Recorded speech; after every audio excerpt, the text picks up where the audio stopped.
देखिए, जो भी आरोप लगाए गए थे, संगीन आरोप थे, लेकिन उन आरोपों के पीछे कोई भी प्रमाण या तथ्य नहीं था। तो जिसे लीगल भाषा में कहते हैं क्रेडिबल एविडेंस, वैसा कुछ भी नहीं था। और भारत अपनी बात पे कायम रहा।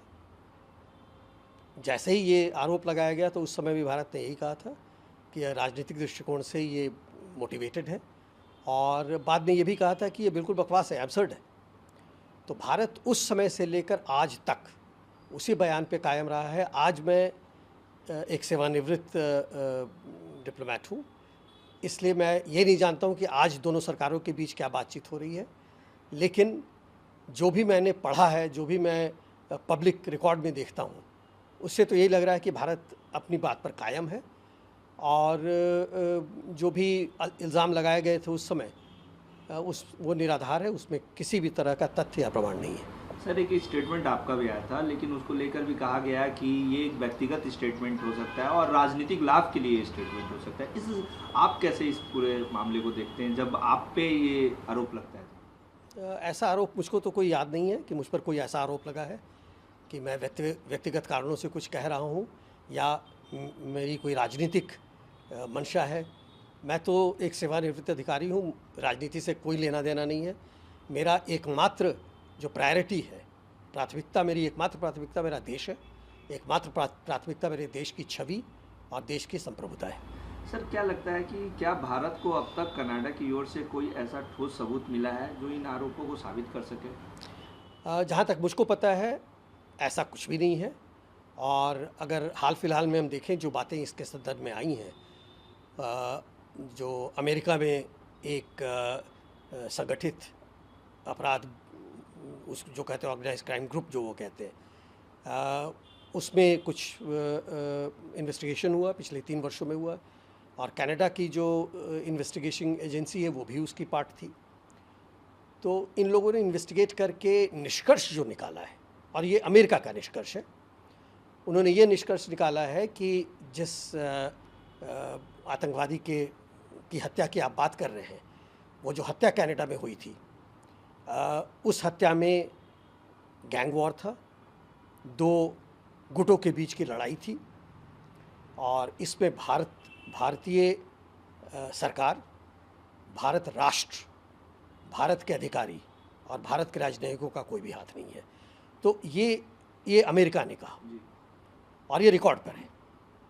उसी के ठीक बाद डिप्टी कमिश्नर RCMP, जो कि कनाडा की फेडरल पुलिस है, उन्होंने एक टीवी इंटरव्यू में कहा था कि इस इन्वेस्टिगेशन में भारत के अधिकारी, भारत राष्ट्र, भारत की सरकार, भारत के राजनयिक, उनमें से किसी को भी चार्ज नहीं किया गया है, उनका कोई हाथ नहीं है।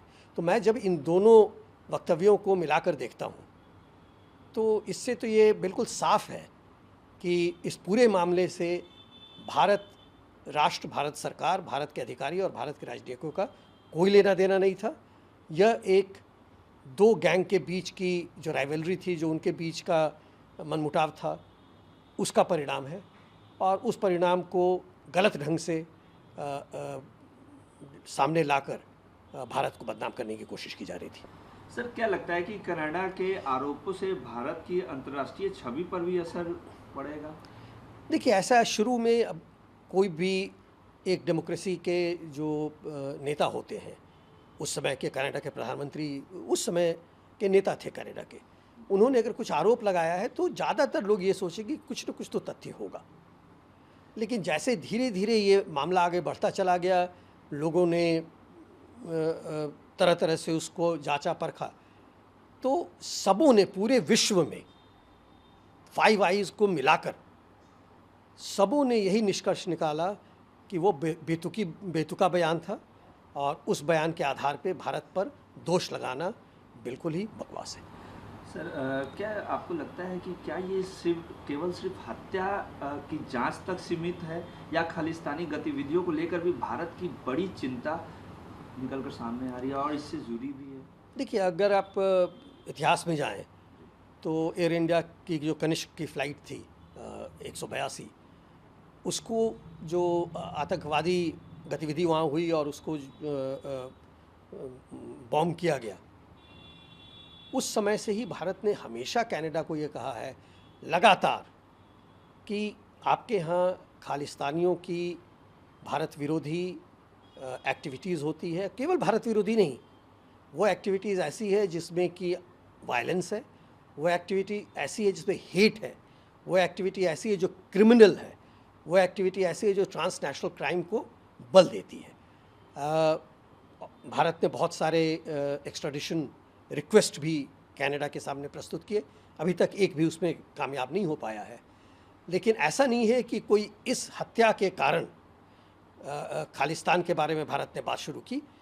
खालिस्तान के बारे में भारत शुरू से बात कर रहा है और शुरू से कनाडा के अधिकारियों को, कनाडा की सरकार को ये कहता चला आया है कि देखिए, ये आज आपको ऐसा लगता है कि भारत के खिलाफ है, ये आपके खिलाफ भी जा सकते हैं। और वही हुआ। कनाडा के समाज में ये जो आतंकवादी हैं, जो खालिस्तानी आतंकवादी हैं, कनाडा उसको कहता है कनाडा बेस्ड खालिस्तानी एक्सट्रीमिस्ट्स, तो ये जो चरमपंथी वहाँ पर हैं, वो कनाडा के सोसाइटी में ही एक्सटॉर्शन कर रहे हैं, हेट क्राइम फैला रहे हैं, मारपीट कर रहे हैं, हत्या कर रहे हैं।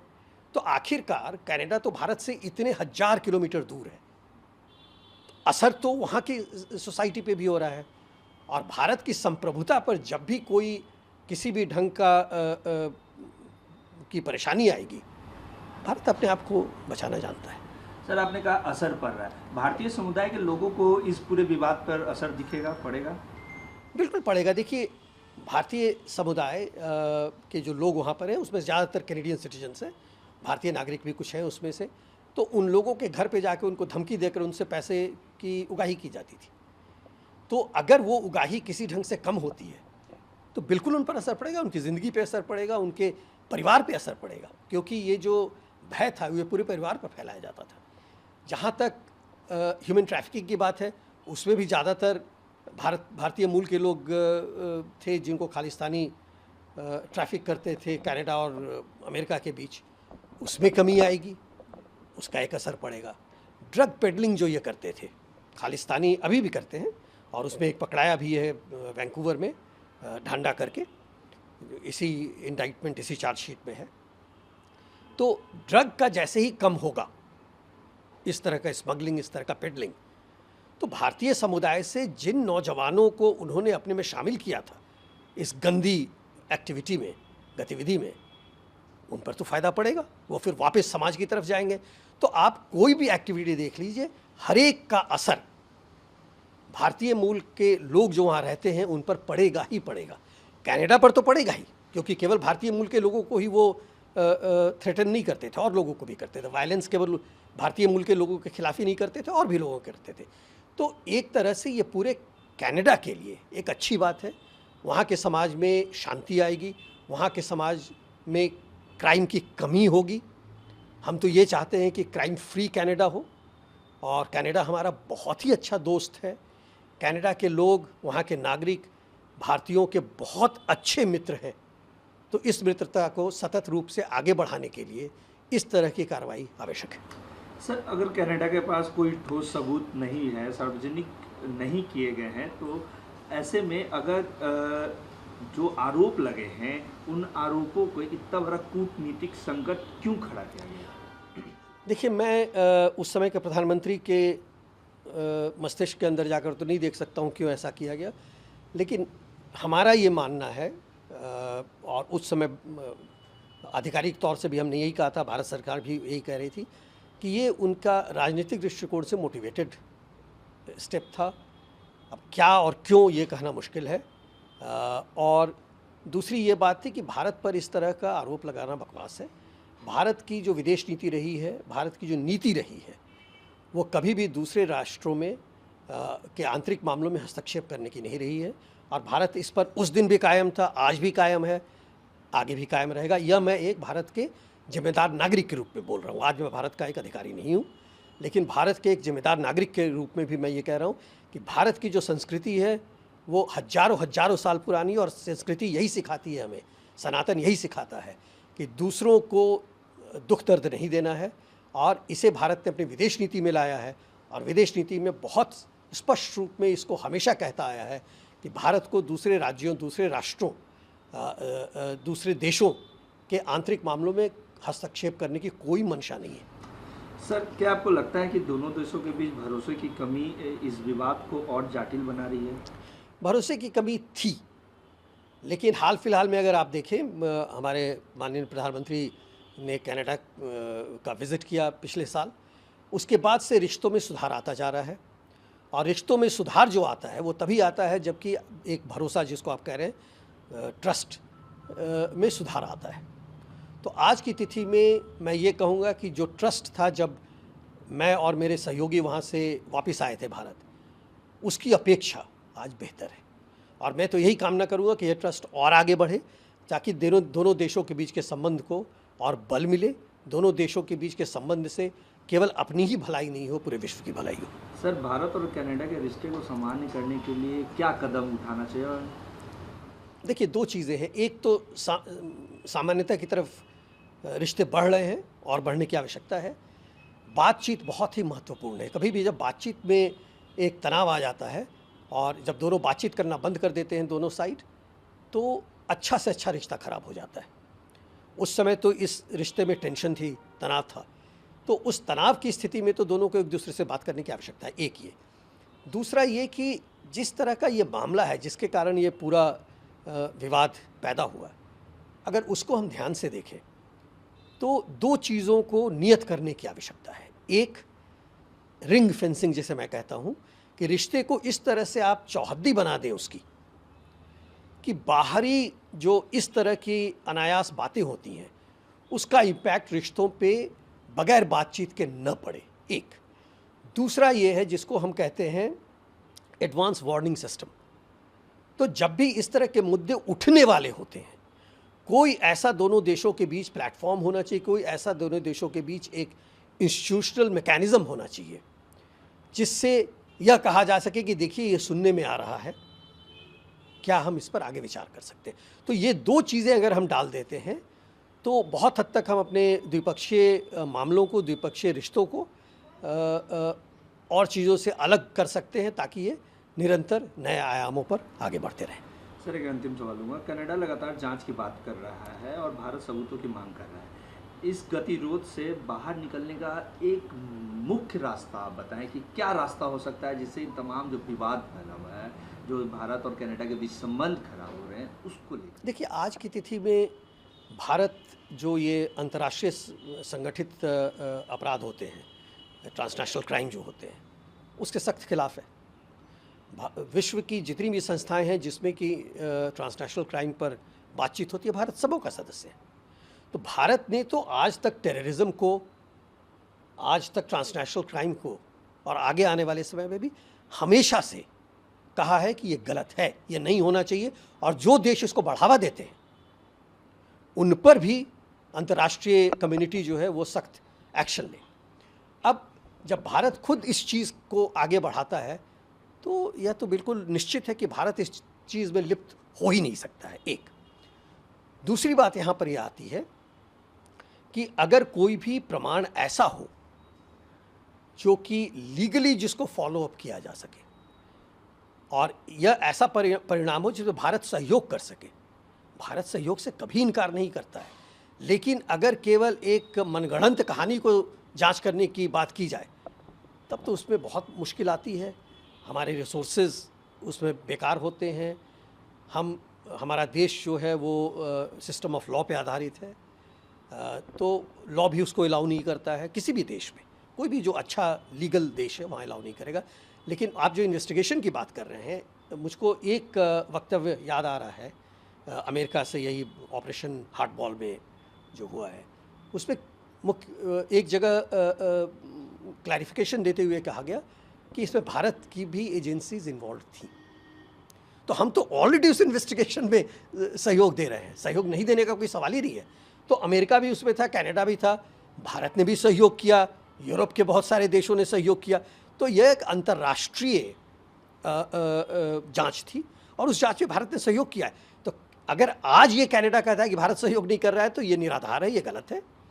जहाँ तक जांच का सवाल है, कनाडा के अंदर की जांच का सवाल है, तो यह भी हमें जानना होगा कि कनाडा ने भारत के 4 नागरिकों को गिरफ्तार किया था और उन पर न्यायिक प्रक्रिया शुरू करनी थी। बहुत सीरियस रूप में तो शुरू नहीं हुई है। जब तक वो न्यायिक प्रक्रिया पूरी तरह से ख़त्म नहीं हो जाती है, तब तक उसके बारे में कोई भी टिप्पणी करना गलत होगा। और जब वो कंप्लीट हो जाती है तो उस समय देखेंगे क्या उसका नतीजा आता है। लेकिन फिर से मैं यह याद दिलाना चाहूँगा आपके दर्शकों को, आपके रीडर्स को, कि भारत उस समय भी इस पर कायम था कि भारत का इसमें कोई हाथ नहीं है, भारतीय अधिकारियों का कोई हाथ नहीं है, भारतीय सरकार का कोई हाथ नहीं है, भारतीय राजनयिकों का कोई हाथ नहीं है। उस पर उस समय भी हम लोग कायम थे, आज भी कायम हैं, आगे भी कायम रहेंगे। और अभी जो अमेरिका से जो इंडाइटमेंट आया है उसमें यह स्पष्ट रूप से कह भी दिया गया है। तो कनाडा का भी जो लीगल प्रोसेस चल रहा है ब्रिटिश कोलंबिया में, मेरी पूरी उम्मीद है, क्योंकि कनाडा भी देखिए एक लॉ अबाइडिंग कंट्री है, और मुझको पूरी उम्मीद है कि वहाँ पर भी कोई ऐसा न्यायिक निष्कर्ष नहीं निकलेगा जिससे भारत की छवि पर किसी भी ढंग का दाग लगे, और भारत को पूरी तरह से इस पूरे मामले से बरी किया जाएगा। और मैं आशा करता हूँ कि कनाडा एक देश के रूप में भारत से भी उस जो पिछली बातें हुई हैं उसके लिए क्षमा मांगे, भारत के राजनयिकों से क्षमा मांगे जिस पर गलत ढंग का आरोप लगाया गया था। सभी राजनयिकों का एक परिवार था, सभी परिवारों पर एक लांछन लगाया गया, बच्चे ट्रॉमेटाइज्ड हुए। तो इन सब चीज़ों का जो असर पड़ा है पूरे परिवार पर, उसे कौन दूर करेगा। आरोप लगाना बहुत आसान है, किसी के प्रेस्टीज को, किसी के रेपुटेशन को डैमेज करना बहुत आसान है, उसे आप रिपेयर कैसे करेंगे। क्योंकि वो जो स्टिग्मा लग गया वो तो अभी भी हम जितने 6-7 लोग हैं सबों पे लगा हुआ है। परिवार को जो इमोशनल, भावनात्मक स्तर पर जो पीड़ा हुई, उसे कौन दूर करेगा। तो यह सब बहुत महत्वपूर्ण बातें हैं। राष्ट्रों के बीच का रिश्ता अच्छा हो रहा, बहुत अच्छी बात है, बहुत सारे आयामों में हम आगे बढ़े, बहुत अच्छी बात है। लेकिन दोनों देशों को यह भी नहीं भूलना चाहिए कि जो पीड़ित हैं इस पूरे प्रकांड में, उन पीड़ितों को भी किसी ढंग से सहानुभूति की आवश्यकता है।